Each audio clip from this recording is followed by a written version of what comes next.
हमसे बर्दाश्त नहीं होता। अब हम भी तो बर्दाश्त कर रहे हैं ना, तो तुम भी तो। तुम दोनों के बीच में क्या चल रहा है? चलो शुरू हो जाओ, मैं भी तो देखूं। हेलो दोस्तों, आज हम आपको स्टोरी एक्सप्लेन करने वाले हैं उल्लू ऐप की मोस्ट पॉपुलर वेब सीरीज चरम सुख चावल हाउस सीजन 2 के एपिसोड 3 की। अगर आपने अभी तक हमारे इस सीजन के एपिसोड 1 और एपिसोड 2 की वीडियो नहीं देखी तो डिस्क्रिप्शन बॉक्स में लिंक है, वहाँ पे आप डायरेक्टली जाकर देख सकते हो। तो दोस्तों, स्टोरी शुरू करने से पहले अगर आपने अभी तक हमारे चैनल को सब्सक्राइब नहीं किया तो प्लीज़ चैनल को सब्सक्राइब कर लें। अब इसकी कहानी की शुरुआत करते हैं। अगली सुबह रोहित कोमल के घर पर आता है। कोमल गुस्सा थी क्योंकि वो उसे टाइम नहीं दे पा रहा था। रोहित बोलता है, भैया भाभी मुंबई से आए हैं तो उनका भी तो ख्याल रखना होगा ना। तो कोमल बोलती है, तो जाओ इन्हीं के पास, और गुस्से में वो वहाँ से उठकर चली जाती है। अब आगे बुआ जी, रेनू भाभी और कोमल पापड़ फैला रही होती हैं। रोहित आता है और पीछे से भाभी को टच करता है और फिर कोमल को। वो इन दोनों के साथ ही मजे लेना चाहता है। अब रोहित अपनी माँ से बोलता है कि मम्मी बताओ, पुराने ज़माने में राजा दो दो रानियाँ कैसे रखता था। तो ये बोलता है कि मैं भी 2 रानी रख लूँ, एक गुस्सा हो गई तो दूसरी तो रहेगी ना। तो रेनू उससे पूछती है कि अच्छा तुम 2 रानी किसको बनाओगी। तो रोहित बोलता है, मेरे बस चलता तो पहली रानी मैं आपको ही बनाता, लेकिन भानु भैया ने पहले से ही आप पर कब्जा कर लिया, तो कोमल को ही मैं अपनी पहली रानी बनाऊंगा। तो कोमल शर्मा कर वहाँ से चली जाती है। अब अगले दिन रोहित कोमल के घर के सामने से पैदल ही बाइक लेकर जा रहा था। तो कोमल बोलती है कि कहाँ जा रहे हो। तो इस गधे के साथ। रोहित बोलता है, ये गधा नहीं है, ये बाइक है। तो ये बोलती है कि मैं बाइक से ही पूछ रही थी, बाइक में कुछ प्रॉब्लम आ गई थी, उसे ठीक करवाने के लिए रोहित लेकर जा रहा था। लेकिन ये कोमल के घर के सामने ही बाइक को ठीक करने लग जाता है। कोमल बोलती है कि हमें इम्प्रेस करना चाहते हो क्या तुम। रोहित बोलता है, नहीं नहीं, ऐसे ही देख रहे थे कि सही कर सकते हैं या नहीं। अब ये बाइक को देखता है मगर ये खुद के मुंह पर ही धुआं पोत लेता है, जो देखकर कोमल खुशी से पागल हो जाती है। फिर रोहित भी अपनी शक्ल शीशे में देखता है तो कोमल को बोलता है, ऐसे क्या देख रही हो, जाओ पानी लेकर आओ मेरे लिए। अब कोमल से पानी लेकर आती है। रोहित उसके पास जाता है, लेकिन हाथ धोने की बजाय वो इंजॉय व मस्तियाँ करने लग जाता है, और दोनों अब खूब इंजॉय करने लग जाते हैं। बाद में रेनू और बुआ जी बैठी थी, तभी रोहित आ जाता है। रेनू भाभी बोलती है कि मैंने रोहित के लिए अच्छी सी लड़की देखी है। बुआ जी पूछती है कि कौन है। रेनू बोलती है, अपनी कोमल। रोहित बोलता है, अरे नहीं। तो भाभी बोलती है, तुम्हें तो रेनू पसंद नहीं है क्या।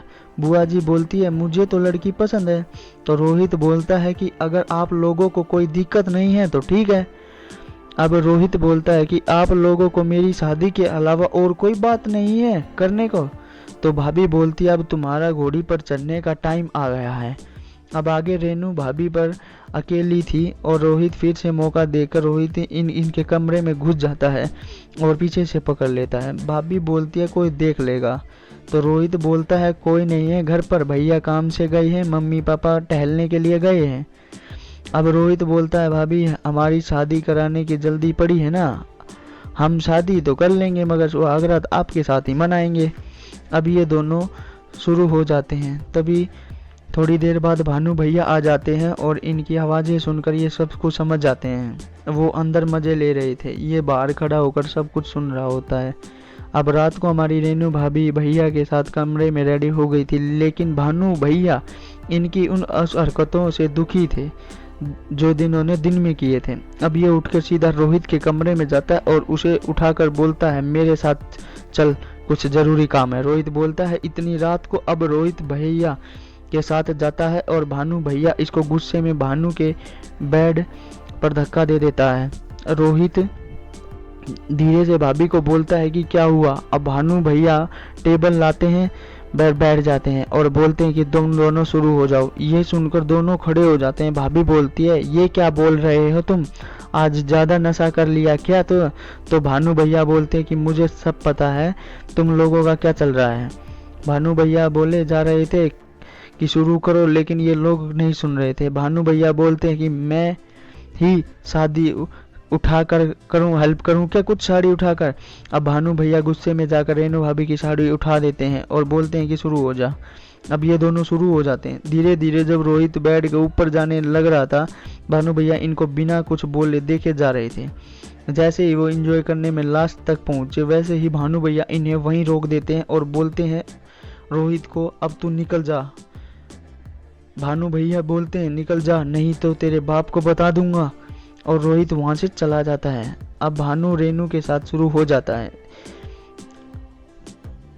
भानु भैया बिना कुछ बोले करते रहे और भाभी खूब इंजॉय करती रही। ये दोनों खूब इंजॉय करते रहे। अब ये दोनों एक दूसरे के साथ थे, लेकिन भानु भैया ने बोला था कि शुरू में बोला था कि तुम्हारे साथ तलाक कर लूँगा। अब देखते हैं आगे क्या होता है।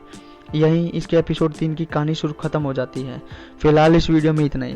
दोस्तों, अगर आपको वीडियो अच्छी लगी तो इसे लाइक करें, शेयर करें, और चैनल पर पहली बार आए तो चैनल को सब्सक्राइब करें। साथ में बेल आइकन को प्रेस जरूर करें ताकि आपको नई वीडियो का नोटिफिकेशन मिल जाए। तो दोस्तों, मिलते हैं नेक्स्ट वीडियो में। तब तक के लिए ta-ta, goodbye, see you, take care, bye bye.